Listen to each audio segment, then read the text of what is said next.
All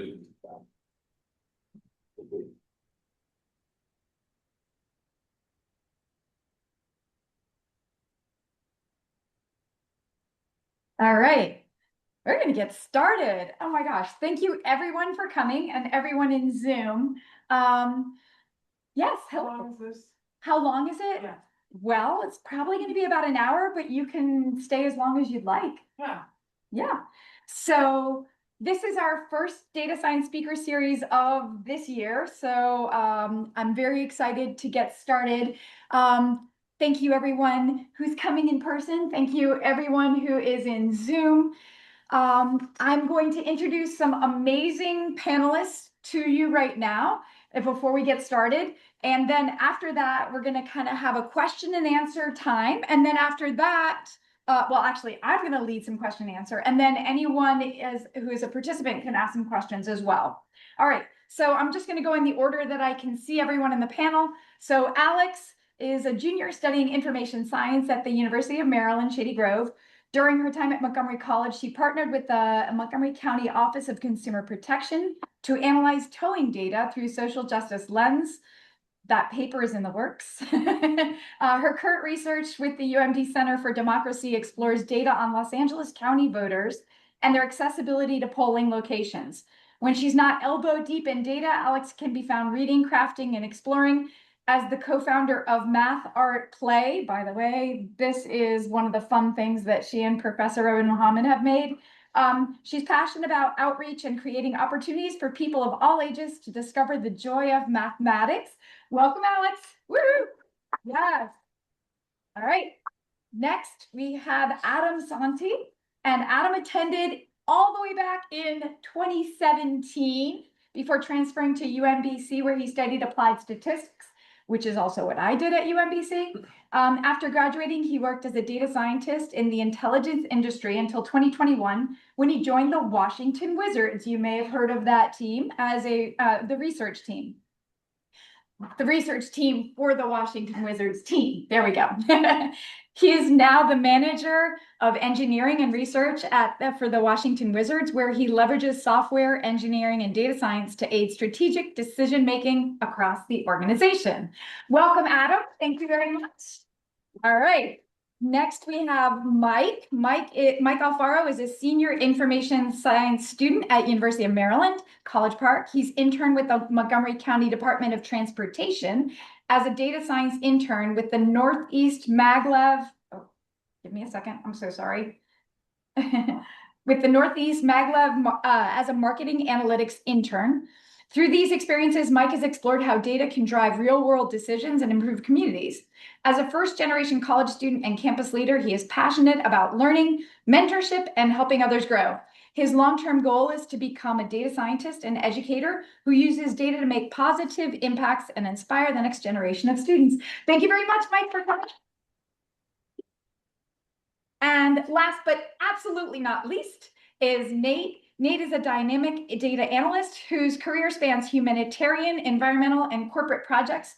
A former Montgomery College certificate student, Nate has since contributed to major initiatives with Lockheed Martin and now serves as a data analyst with Clear Result, supporting projects for the Department of Energy in Southern California. Passionate about transforming data into meaningful impact, he brings the jack of all trades mindset to every challenge.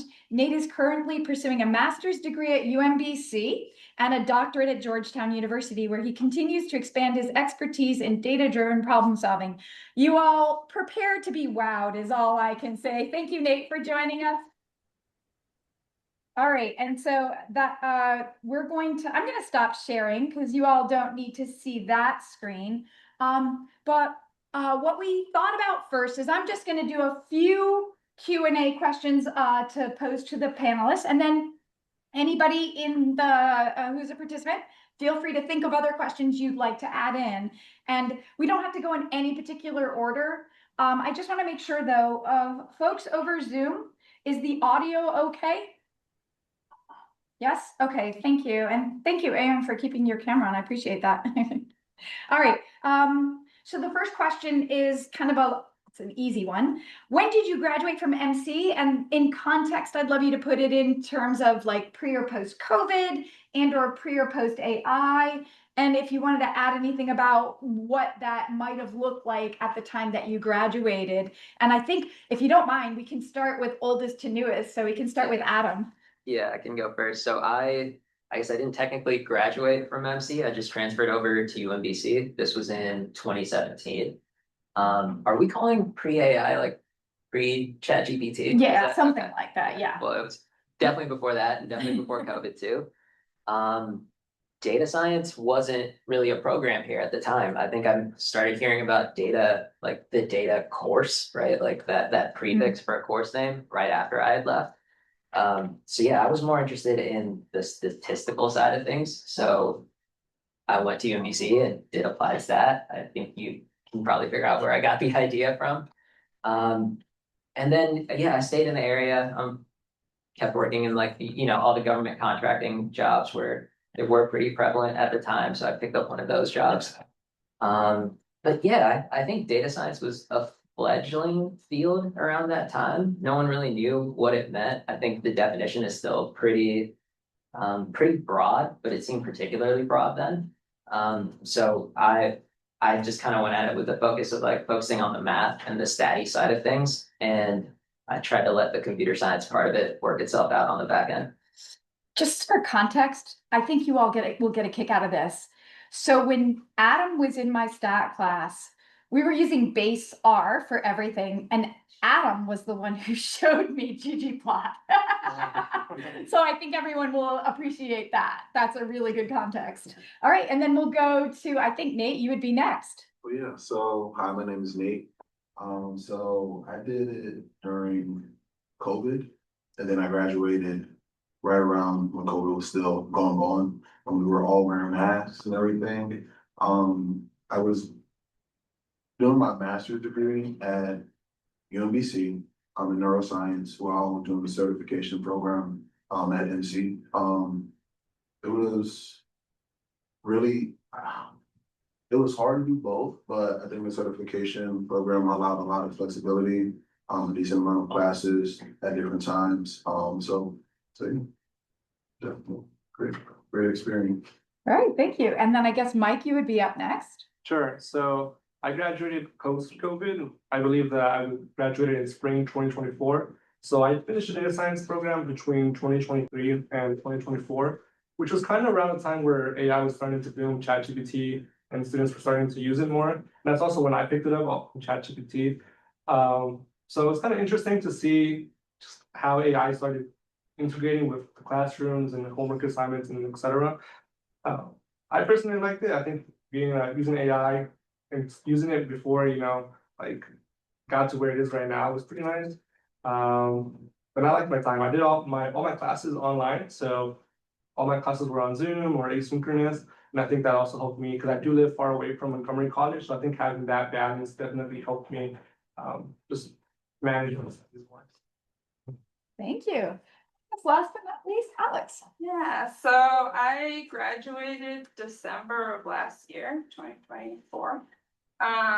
And I did general studies with the data science certificate. And so of course, very much post ChatGPT and that whole boom. And I think I started using a generative AI probably in my last semester.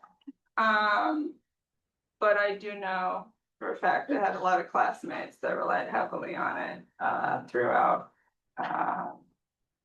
even the earlier semesters. All right, thank you. All right, so the next one, I will say, because there are different variations on what your experiences have been, what was your favorite topic or course while at MC? Okay, and this one I'm going to let you all do a free for all. So if anyone thinks of it and wants to start, that would be great. For me, I think my favorite course was Data 110, which I believe was the data visualization and communication class.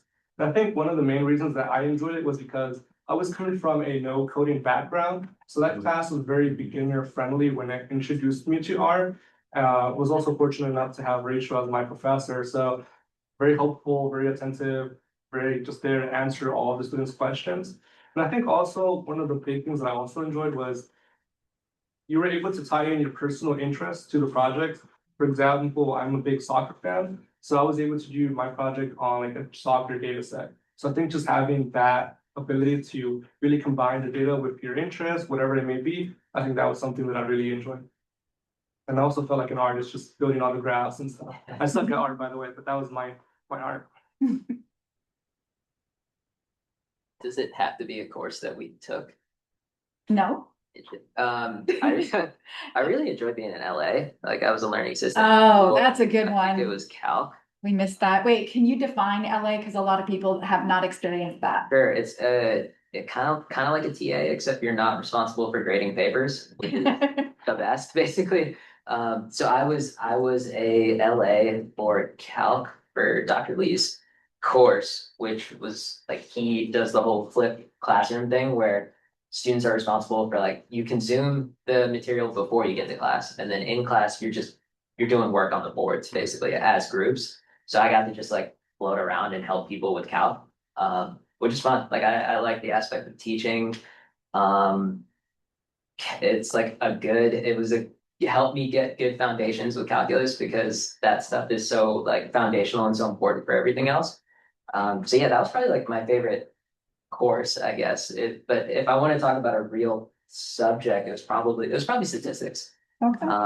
That was just the one that I kind of enjoyed the most, and it made a lot of sense. The first time I took it, it wasn't with you though, or like the 100 level course was with someone at the Germantown campus. You were probably taking the math 117 and then you took 217 with me later. Yeah, it was something, yeah, but oh man, I'm sorry to that professor. I forgot his name, but he was really good. I really enjoyed that class. That's, thank you. I hate any question that involves the word favorite. Decisive enough for that, but I'm gonna shout out just the topic of GIS, Geographic Information Systems. It's pretty hot topic, and if you take Data 110 and like that week where you make maps, really follow that joy and you might be able to get a good career out of that. So I don't know if it's my favorite, but I really enjoyed making maps. All right, thank you. I would say Data 110 as well, and then the capstone subjects that we did. I think that was Dr. Evans. And it allowed a lot of flexibility as well, and what we wanted to choose for our subject or our area of research. So and then Data 110, Dr. Sadi as well, great teacher. And we did a lot of graphs, a lot of research too, and I think we used RStudio as well for the most part. So yeah. Thank you. All right, next question. Discuss a project you completed while at MC. It could have been your capstone or some other project that you remember, and maybe some aspects of it that were challenging or what you liked about it, anything that you want to talk about a project. And I know you all have a lot of projects, so you have to pick one for now. We can go to more later. I think for me, the project that really stood out was my capstone, Data 205, my project where I interned with the Montgomery County government. Particularly, I worked with the Department of Transportation and also the Department of Environmental Protection. So part of that internship experience was to build a web app that allowed the individuals, the users, to see where routes were corresponding to like the watershed. So basically during the winter season, right, there's trucks that come and they dump salt to protect us when we're driving. But that also affects the environment, right? Animals, the way things flow. So I was tasked to kind of put that on the map and to see how the routes are affecting the local tributaries and watersheds. And we had like different colors to show us, there's a lot of routes here and the watershed color, right, is red, which means that there are a lot of negative impacts. So I presented my work to about 40 or 50, different government department liaisons, people who were a part of that project. And it went really well. I think I really enjoyed my time there. I was also lucky enough to be introduced more to GIS. So I was building the maps, learning about all these different file types, and that was something that throughout the data science program, the course, we didn't really dive into too much, but because of that internship experience, that was something that I was able to, fortunately enough, to just pursue. And Yeah, my pride and joy was also my capstone project. Like Mike, I also was fortunate to have an internship with the county government. And I worked with the Office of Consumer Protection. And what they had was they had a lot of data on people getting their cars towed non-consensually. So the idea was these people supposedly had their cars where they shouldn't be, and their cars were towed somewhere. And the Office of Consumer Protection handles complaints. So they wanted to see if there could be any like insights from, especially from a social justice lens, from this data. And it was a long, hard process. I learned a lot about I essentially had a customer in the government in that they wanted certain things from me. They wanted certain insights from the data that wasn't possible from the data. I had to learn a lot of things during the capstone and ended up with developing 4 applications that sort of targeted the community as well as county officials to be empowered by the data. So it really taught me how to pivot and also how to ask for help. And in the end, I also presented to the county and got a lot of great feedback.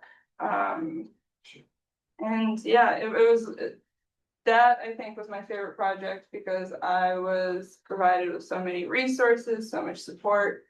And it's even led to a paper that Rachel is co-authoring. And the guy in the middle of their professor. The guy with the hat. Yes. Oh, I can go next. So I worked at Montgomery County Public Schools for a little bit. I wanted to be a therapist for a little while. That was my main passion, definitely helping kids. And I worked at the school for at-risk youth, grades 1 to 12. And basically what I did was created a system to create the academic schedules for each student. And basically what I analyzed was the performance throughout their day and then also their behavior at the same time, for each period. What we found was that, content heavy subjects you had to do, before lunch, because after lunch and recess, a lot of students were, kind of, high energy, couldn't really pay attention a lot. And then you wanted to do something like, gym closer to the end of the day, and then maybe art or music in the morning time to kind of get the students acclimated to the day. So I feel like it worked out. We had 90 students, so I created schedules for all 90 students that we had at the time, and they still use it today. So Really? yep. Oh, that's awesome. Today. Last but not least. I should have gone first on my project, so pretty lame in comparison. Yeah, like I didn't have a capstone. I think the project, I guess I can talk about it. Yes, you should. Yeah. Because that was inspirational at the time. Okay, I'll take it. I didn't understand any of it, I'll be honest. So it was like my final project in biostatistics class where I basically talked to Rachel and was like, hey, I want to do something with sports data, maybe like football data. Pulled some data together, wanted to look at the draft, and she's like, okay, cool. I think logistic regression might be the thing that you want to look at. We only covered like normal regressions at that We point. do logistic regression now, Okay. but at the time, no. Yeah, so Rachel just kind of like, just pointed me in a direction, and was like, all right, just go, like, let's see where this ends up. So the results were like nothing great, like it's not something to look at after the fact, but I think the process of like, okay, there's this new model, right, that I've never run before. I needed to go find some code and go find some data and actually like do this, right? Produce something from this. That's been pretty valuable just in professional life. Like I don't get to read all the cutting edge papers. I don't have the time for all that, right? And sometimes if I just need to try something new, you kind of need to be able to like understand something quickly, get like a pretty decent understanding of what's going on, and actually like run a model, right, and produce something from it. So that, I think that was a good experience to hit pretty early on. Well, then that actually would be a perfect segue, and I'll let you continue with this question that you can keep going. So what are you doing now and how did you get there? Because I think that is literally the perfect segue. Sure. So I work for the research for the strategy, sorry, it's called the STIR team for the Washington Wizards. So it's strategy, technology, the I is like whatever you want it to be, innovation, something like that. And then the R is research. So we are in charge of kind of all things data and then all things related to the cap, which in fact, if you know anything about the NBA, there's this thing called the CBA, which is basically like in charge of how you build out rosters. There are all these rules. There's a salary cap. Teams can only spend so much money, but it's a soft salary cap, so you can go over it with certain exceptions. There's just a bunch of stuff happening there, right? But the idea is just like with any other industry, like we want to be able to use data to inform our decision making. So I am part of the group that does that. How I got there is with a lot of luck, I would say. I was working for a company in the intelligence industry. My boss was really into sports analytics. COVID hit. Okay. And he was just kind of like, all right, you have more time on your hands. Like we're waiting on clearance and stuff like that. So just do more sports stuff. And he really encouraged that habit. And yeah, and then the Wizards opportunity just happened to materialize. It was right down the street, team I grew up rooting for. And when I went to my boss and told him like, hey, I got this offer, I'm like, I wasn't really gunning for it, it just kind of happened. And he was very cool and was like, I'm not gonna make this decision any harder on you. Like, go do it, scratch the itch. If you like it, great. If you don't, come back. And I liked it enough that I've been there for a while now. All right, and we'll leave some other parts of that story maybe for afterwards. So thank you for that. All right, who would like to go next? Nate, you want to go? I'm gonna volunteer you. I can go. So I work at Clarisol at the moment. We work with EV, so electric vehicle, like sustainability kind of. And we also work with the DOE, so the Department of Energy. So we do like a consulting slash customer base type of business. I'm still getting acclimated to it. I really just started about a year ago with Lockheed Martin, so everything government. So yeah. And then the other part of how did you get there? Yeah, so I got there really just through internships. I was with, I did a project with data science for the public good. And then, Just describe that briefly, if you don't mind, because I don't think they exist anymore, so people wouldn't know about it. Yeah, so, the project was with, the University of Virginia. And, we just worked with different areas, concerning whether it was, like humanitarian efforts in the state of Virginia. There's a lot to it, so, I can explain that later, but there's a lot to it, but yeah. All right. Yeah. And then after that internship, that's when you went to Lockheed Martin? Yes. And how did you find that internship? Um, Because that was after you left us. yeah, so just a lot of searching. It took about 6 months to get the job, of research. So. Honestly, I just landed it. To be honest, it was just a long time That of, was LinkedIn? yeah, Was that- LinkedIn. Yeah, so- that's so- kind of where, Yeah. yeah. Yeah, so hiring is kind of hard. It's better to know someone inside. But great opportunity, great pay. Yeah, there's a lot of opportunities in different sectors. Mike, you wanna go next? Sure thing. So I'm currently a senior information science major at the University of Maryland, College Park. In terms of how I got there, I just transferred from Montgomery College right here to the Shady Grove campus. In terms of like what I'm actually doing, I actually just finished up an internship this past summer in downtown Baltimore. I was working with Northeast Maglev. And I also got that internship opportunity through LinkedIn. See? Yeah, LinkedIn. And actually, the internship that I was really gunning for was actually a Japan all paid expenses trip to be there for like almost a month. And unfortunately, I didn't get it. I was the runner-up, Oh, but they were impressed with my resume, my application, and they sent me back an email offer to be in their office in downtown Baltimore working as a marketing analytics intern. And truthfully, I wasn't going to take it because I was a little bummed that I didn't get the Japanese trip. My friend Andrea, she's in the back, I shout her out. She actually encouraged me to apply and take the offer, nice. which I did. And it was a great experience. I was able to use a lot of the tools that I learned at the Montgomery College Data Science program, literally the same tools I used it over there.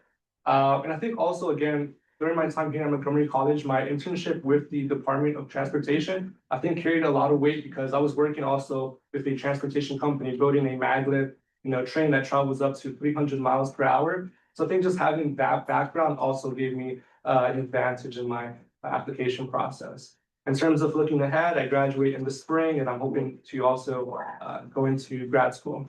Okay. So I'm currently a junior at the information science program, also at University of Maryland. And I have a part-time job as a research assistant with the Center for Democracy there. And I got that job, I knew I wanted to do research at UMD. And so when I was gearing up for the beginning of the semester, I was looking everywhere for positions and openings, as well as I was planning on like cold calling researchers or like cold emailing researchers.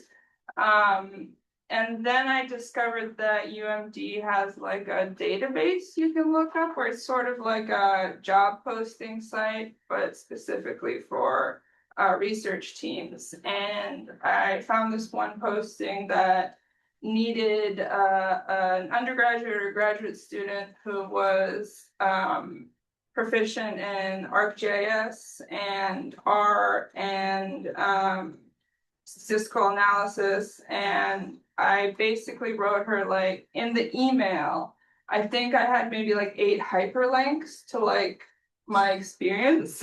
Luckily, I had everything on GitHub, or I had hosted everything, or I made a website for something. So and I mean, I'm not sure, but I'm pretty sure that's how I got the job. And after an interview, of course, and all that jazz. But yeah, I basically was just like, here's the proof that I can do this. Here's my dashboards. Here's my applications. Here's the presentations I did. And I think having all of that published publicly got me that job. Nice. So this was not one of the questions I planned to ask you all, but I think this is a good question if you don't mind. How much does teamwork, like working in a group of people, maybe interdisciplinary, come into play in what you're doing right now, whether it's as a student or as in your different careers? So anybody want to take that one? If anybody's transferring to InfoSci at UMD, every single class is gonna have group work. That is true. Every single class, so just warning you. And then actually my job as a research assistant is a lot of me like just doing All by calculations yourself? all by myself. I occasionally have meetings with my supervisor or other researchers that maybe have some sort of insight into what I'm doing. But yeah, most of the group work happens in school. So Mike, you were chiming in? Yeah, I'll piggyback off of that. I think it's a great experience, honestly, because you get to work with students from different backgrounds, who may not have the same interests as you. Maybe some of them are interested in cybersecurity, others in data science, others in teaching. So it's a great way to just network and connect with them. And also every person, every student has different skill sets. So you're able to combine those skill sets to build a really meaningful project.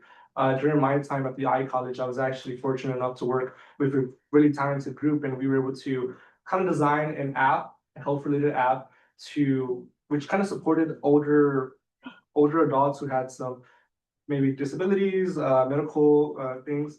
So that was something that, really helps working in groups, working with teams. So. Okay, Nate? So at my current job, we do a lot of collaboration. I think I have about 5 meetings per day. We have I'm so sorry. Yes, we have a daily stand-up in the morning, almost like right when you wake up. Everyone's just getting their coffee or tea in the morning. And then we meet with project managers, different analysts from different teams. Then we have a financial team as well, that we also work with so that we can get paid. And it's a lot of work. It's definitely a lot of work. Different groups. Some people know how to code, some people don't. So a lot of my experience comes from being that one who definitely does the right work of doing the research behind closed doors and then answering questions when they're asked. So during the day. And one thing that I have to put this out there because you're not going to say it anyway. So Nate is working full-time, you're working full-time and getting a master's degree in data science and getting a PhD. So if you all say you're busy, look at Nate. That's all I can say. And I mean, I cater, so I cook on the side, my detail cars, and I cut hair. So I do a lot of things. It's a lot of grinding. Definitely my mom still does in me. So I come from a background of not knowing any code.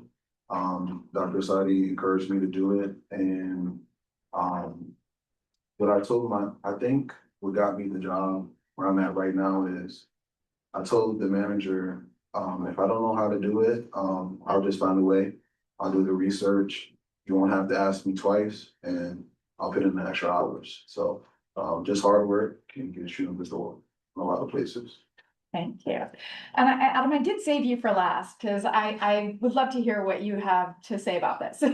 Yeah, everything I do is pretty collaborative. Like before coming here, I had a meeting with one of our strategy guys, so one of the guys in charge of like our salary cap stuff, and a scout. And like I can't watch basketball like a scout. I watch it like a fan. Maybe a little bit more well informed than a fan, but like I can't watch a game the way he can. But I can try to take some of the things that he's seeing when he puts them in basketball terms and try to convert that or like translate that into numbers, right? And see if I can either like back that up or refute it. But yeah, like going back to the original question, everything is super collaborative because everyone has such specific like domain expertise. The goal is for everyone else to upskill, right? And that for all of us to get pretty good at everything, but it takes time to get there. Thank you. So the last question that I have prepared before I leave it to the participants to ask questions to the panelists is, what advice do you have for our many current students who are attending right now, especially in the context of, I don't know if you can answer to this, but like the changing career landscape right now, because some of you are looking for jobs, some of you have landed jobs, some of you may be looking for something different. So any advice that you can give based on where you have been and what you see would be great, because it's all just a moving target and your perspectives are valuable. Anybody want to start? Sure, I can start this one off. We've had a few hiring processes in the last couple of years. So some of the things that we've noticed, it actually like really speaks to some of the stuff that you said, which is like, like the saying like money talks in our world, like code talks, projects talk, right? Like it's easy to get in an interview and say that X, Y, and Z. when you can point us to a GitHub repo, when you can point us to a dashboard that we can interact with, and when we can get an understanding of like the considerations that you made and the choices that you made while you were designing this project or product, that's huge. AI is a big thing for us in terms of like vibe coding, right? Like we know it, we can identify it, and that's not what we're looking for, right? Like the way I would describe That it, sounds like what I say too. right? Yeah, it's oftentimes when you just keep like prompting ChatGPT or Gemini to keep coming up with a better and better solution, you're ending up with like really overly complicated code. Mhm. And you end up with like a brittle solution usually. So Oh, that word. I have not heard that. I like that. Brittle solution. Very nice. that is my contribution. I appreciate that. See, I've learned ggplot from you and now brittle solutions. Yeah, and so it's like stuff like that is easy for us to identify, and that's not what we want, right? Like what we're looking for is like honestly, it's the mentality you have, right? Where and that I think everyone here has, where it's like like I'll figure this out. I would treat AI agents kind of like Stack Overflow. If ever is anyone here old enough to use that? Like, is that a thing still? Stack Overflow is basically like you would Google your question, right? And you would hope that a Stack Overflow post would show up, and you would hope that there was actually like a solution, right? Someone would post a question, and you're just like, I hope this third comment has the right answer or something that I can use. That's kind of how I use LLMs now. Is like it's where you want to start from, and then you want to try to understand that solution and customize it for your use case. If you just keep throwing all that stuff in, you're probably not going to end up in a good place. I think also just kind of piggybacking off of that, I'm also a teaching assistant. So for one of our art coding classes, I'm also grading people, looking at their homework, their code. And it's important to just understand that AI is a tool. I like to compare it as a calculator. You can punch in the numbers and get things right, but you still need to have the foundational background, basics, in order to get the full amount out of that calculator, right? Because if you push a wrong number or something happens, you need to be able to have that intuition, understanding that something's not right and how can I fix it. And sometimes just looking at the code, right, it's a simple problem that only requires maybe like 5 lines of code, and it's like 200 lines of code. So it's also very easy to identify when someone uses AI. So I would say use it sparingly, using it as a teaching tool for yourself. That's something that I also use it as. I ask chat, make me a practice quiz on this to make sure that I know what I'm understanding, like know what I'm learning. So using it as something like that really helps you just commit things to memory instead of relying solely on AI. Because when AI is down, because you guys need to imagine, like if you guys saw when AWS went down, right? A lot of things can go down, and when they go down, you need to make sure that you know that you have the foundational knowledge in order to continue doing your work. Appreciate that. For sure. Definitely. I mean, we can't even use AI at my job. So any chat GPT is not allowed. Like he said, Stack Overflow. I think the other one is Geek for Geeks, right? Geek for Geeks. So we use a lot of that. And I have a cheat sheet on my wall in my office. So any code that I like or use on an everyday basis, it's a big cheat sheet, and it's like a whole book now. So there's pages and pages of different code that I use. Right, so it's like template code that you Yeah, can like always template use for code. something else. Yeah. So if you're not prepared for a question, if a project manager gives you, you will have to do some type of training. They say, oh, you don't know this, how to do this or this answer, you don't know how to answer this. They will send you to a training, and have you research, different things to get the code up to speed. Mhm. So, I definitely use AI as a tool to maybe check behind your work, but it can definitely overcomplicate things, and people definitely notice in the work world, yeah. Thank you. Alex, advice you have for current students?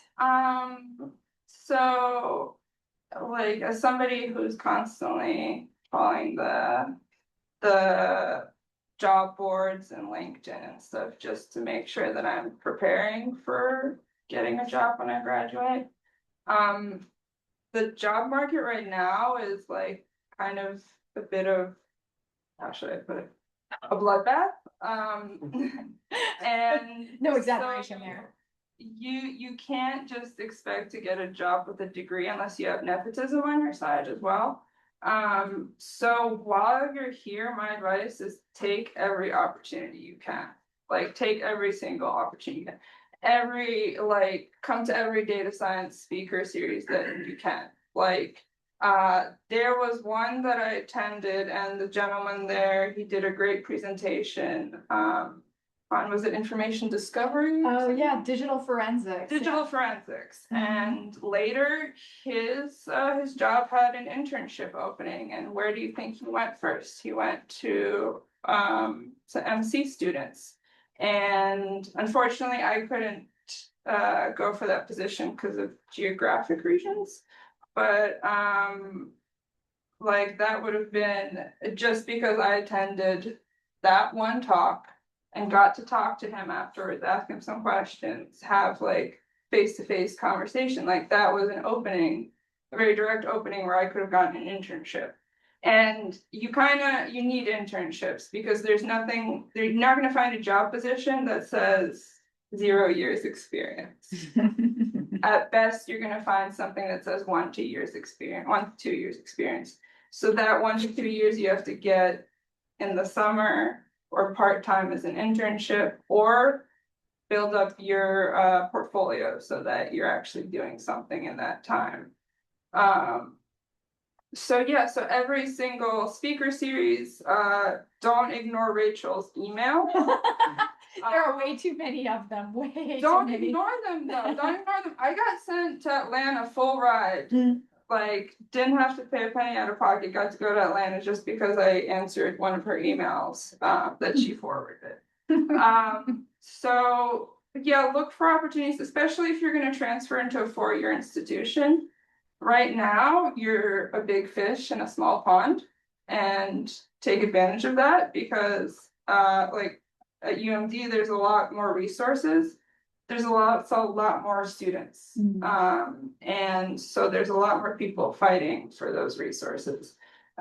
So while you're here, just be open to everything. And also, when you're working on your projects, people like to help a lot with things. So ask your professors who might be interested, ask if you're using a data set on, I know Data Montgomery, you can see who the data set owner is. So if you choose a data set for your capstone or a big project that you're working on, or even something personal that you're doing to build up that portfolio, get in contact with the person who made the data.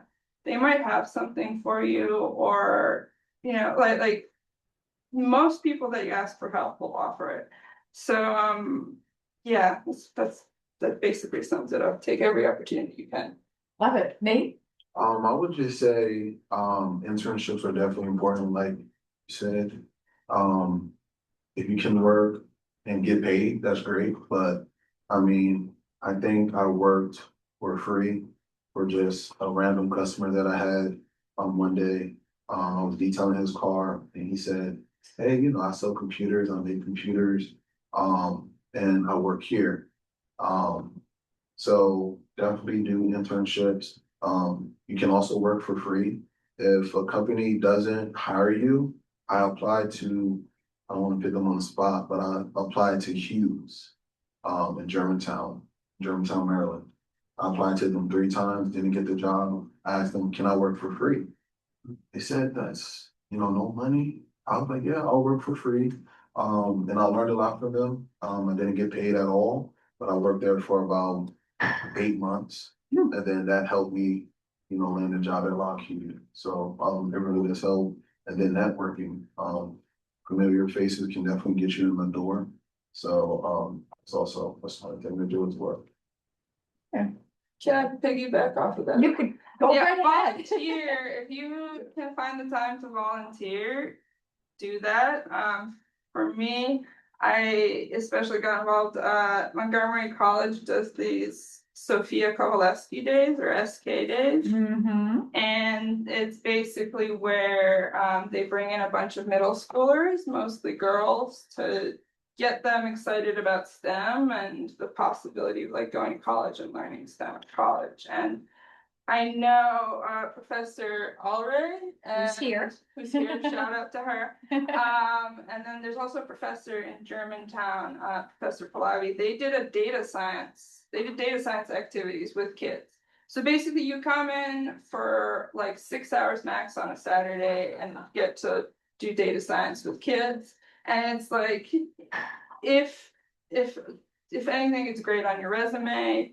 It'll open up new opportunities for you. I enjoyed it so much that I ended up starting an organization with Professor Muhammad over here to do outreach. I have a visual. Oh, wow. It's the initial copy of this, so I'm here and. We just released a zine, our first zine. And so we do a lot of outreach now with kids, and yeah, I'm sure that also, got me some opportunities to see that, that people want to see that you can work with people and that you have that initiative to work for the sake of making something good happen. So at this point, I would love to open it up to anybody here. If anyone has any questions, feel free to pose them. It can be to everybody, it could be to a particular person. I know you all have tons of questions. Ash? Well, I can't believe you remember my name, Professor Saeed. Of course. Of course. Okay, it's for Alex, but when you mentioned volunteer, where did you find this volunteer opportunities? Oh, okay, so this is another one. So that I will shout out that MC has like a little you can like a little database where you can go, and a bunch of nonprofits are looking for volunteers. But what I did was I was working on something where I needed to study and talk about kids, and I realized that like I haven't been around kids in a while. So I went to anybody I could ask and was like, can I work with some kids? I didn't put it that way, but and so after asking around, I had learned about So this. she emailed me. Did I? Okay. I emailed a lot of people, so. No, you emailed me and you say, hey, I have to do this with kid and I don't have any activity. I don't have any experience with outreach with kid. And I say, well, next month I have a SK Day and they already assigned it volunteer for me, but I don't know them. What I like, there is an app I'm working on and design it, and I want to use this one for the first time. And I like to have a student in my class, which you are student in 264. So, and after the first time when we do it, she was assisting me. The second time we do it, I was just laying down and she was running the show. So it's very important for us. We have a good student doing this volunteer because it's helping us a lot.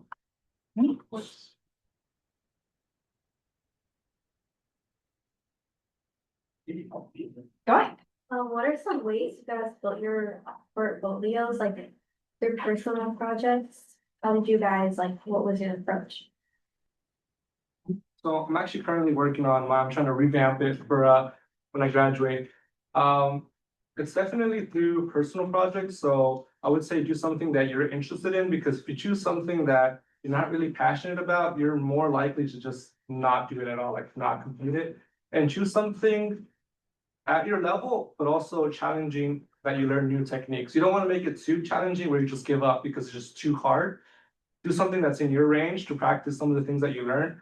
And then also a little bit hard, so you start learning new techniques, like something like some regression techniques, anything that you are interested in, add a little bit of that, a little bit of some Power BI, anything that you're interested in, and add that. I think that's the biggest way. I've actually, through my internship, kind of going on, they were saying networking.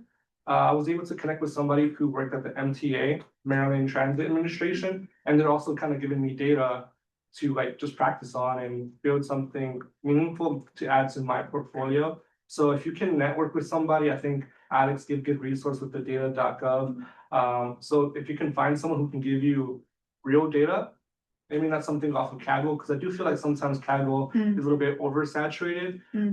So trying to find real data, and I think Data Montgomery is a really awesome place to get that data.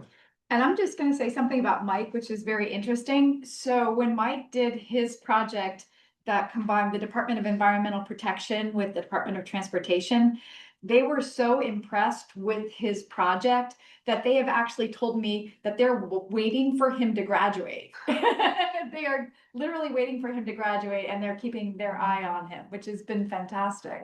Yeah, yeah, Yeah. quite a statement.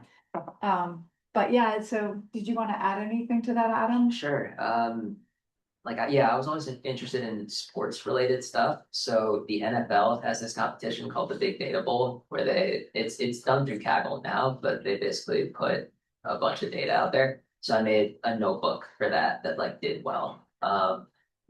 The Seattle Sounders, which is an MLS team, had an analytics competition, so I just entered that. Like, I got advice from someone else who was in the sports realm, and he was just like, just enter the competition, just submit. Like, don't overthink it. Doesn't matter if you don't feel like it's good enough, just submit it, right? Which is helpful when you're like looking at these competition scenarios and you're like, I don't know if this is good enough. Like, is this worth me actually putting out there? But it forced me to do projects and submit them, and I think that's what got my name out there a little bit, at least in like the sports analytics world. Also like just things that you might need. Like I started taking the metro to work and I didn't like any of the apps that I saw because they had a bunch of ads on them. So turns out the metro API is free to hit. You just got to make an account. So I just made a website that gives me the times for the different Oh, stations. wow. So it's like little things like that, right? Like it's like a dumb thing, but I use it every day, and that's something I can point people to that says like, okay, I can do some web development if I need to. That's very cool.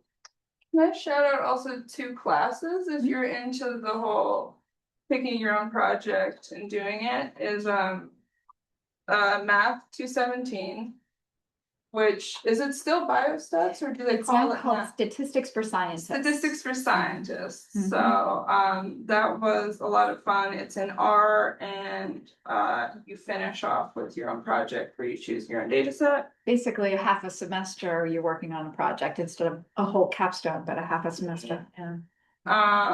And SCIR 297, which is like Independent research. independent research. So it's like 2 credits, and again, you get to choose your own project and work. That's just the whole semester you get to work on your own project. So if you have room in your schedule for those, those really give you some good skills too, as well as those like personalized projects that you can put on your portfolio. So follow up with something he added about computation. I know when you guys here, there was no data fest computation, which MC student. Right, I don't think any of them, Maybe Mike. except for Alex, Mike, I don't think I you, think I I did think like the last one. Okay, you like might one, have, yeah. yeah. I think Alex wanted to do it, but it was complex. There's a scheduling conflict. On the team you participated, they weren't sorry for you. So Cody has a question and Cody's in Zoom, so go ahead, Cody. Okay. Great. Hello. I'm curious about the end of the syndrome called imposter syndrome, right? I think I have that, I have a really bad case of it, I feel like I don't know anything, but sometimes I think I'm doing okay in classes, but then I don't feel like I'm actually ready to do it. How do you go through those 5 years, and learn coding? And I practice a lot on my own, but still I just don't feel, I don't feel quite there. I think that's a really normal feeling. I'd love to hear from anybody here who'd like to answer that one. Brother, I've had that every day. Yeah, there's always someone who knows more, who can do more. It's like that's not your competition. They're the people. Hopefully you're in a spot where like you feel comfortable enough asking them for help. Yeah, I don't know. I think that's super common in this field, and really in everyone's field. I think people are just more comfortable talking about it now than they used to be. That's true, yeah. But yeah, I don't know. It's okay to make mistakes. It's okay to like not feel like something is perfect. What's the quote? Like perfect is the enemy of good. Right. Or like don't let perfect be the enemy of good. Like oftentimes, especially in a professional setting, I think you'll find that an 80% solution is good enough. Like you're not taking an exam anymore. You don't need an A plus, right? Like 80% is better than nothing, right? And oftentimes that's good enough. I like that. I mean, I don't think anyone at my job, even the senior analyst, like freehands code at all. No one knows everything. There's always something to learn. You can do different trainings, like I said before. And then once you continue to use the same code over time, you'll learn it. It'll become second nature. But I mean, I think I got my first opportunity probably a few months after MC, where I just worked for free.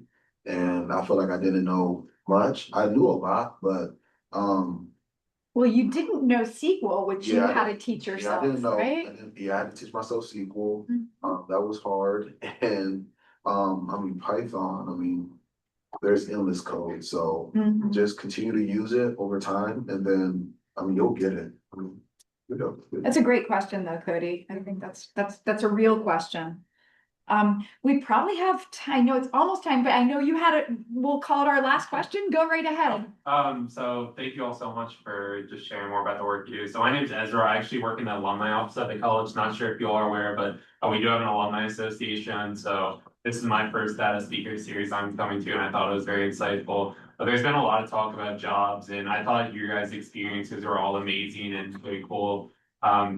Just I would like to pick your brain a little more of what do you think the college could be doing more to support you all, and especially for students who are like recent graduates or maybe transferring, how can we better support you all in identifying like good job opportunities, whether it's stuff with like the county or nonprofits or different organizations? How can we better prepare you all for this? And would love to take some feedback back to other people I work with throughout the college and our alumni association. Are you like also the person that works on the College Central, like the job portal? I do not, but I Okay. communicate closely with them, Oh, and I know so a lot of times I'll like send over job opportunities Right. for them. We try and get more, a lot of our, people don't always know alumni or can also sign up to be a part of that, so I oftentimes like make job referrals to them. Okay. Yeah. Yeah, I think the college network, the portal is really good. But maybe just adding like email alerts to the students. I think not many know about it. My sister actually went here, she didn't even know that it existed until I told her. So I think making that more aware to students, the college network portal, and letting them know that there are internship opportunities. Because I have seen some there. So using that resource, just elevating that, spreading awareness might be really beneficial to students. I mean the job fair, you still do the job fair here at NEC? Right? There is a job fair. I'm Yeah. not a part of it, but Yeah, there are job fairs that, usually once a semester. Yeah, so I feel like that was a great resource. I've gone to a couple even after graduating from MC.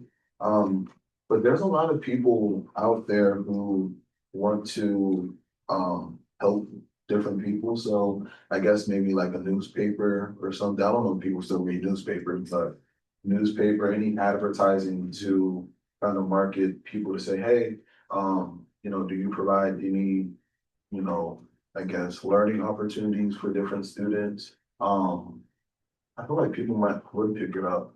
Definitely people would pick it up because I've met strangers on the street, who say, hey, I own this company, we do this, and we can teach different students. So I feel like that might work. I love what you guys are saying about using LinkedIn as a resource too. Yeah, we do for sure.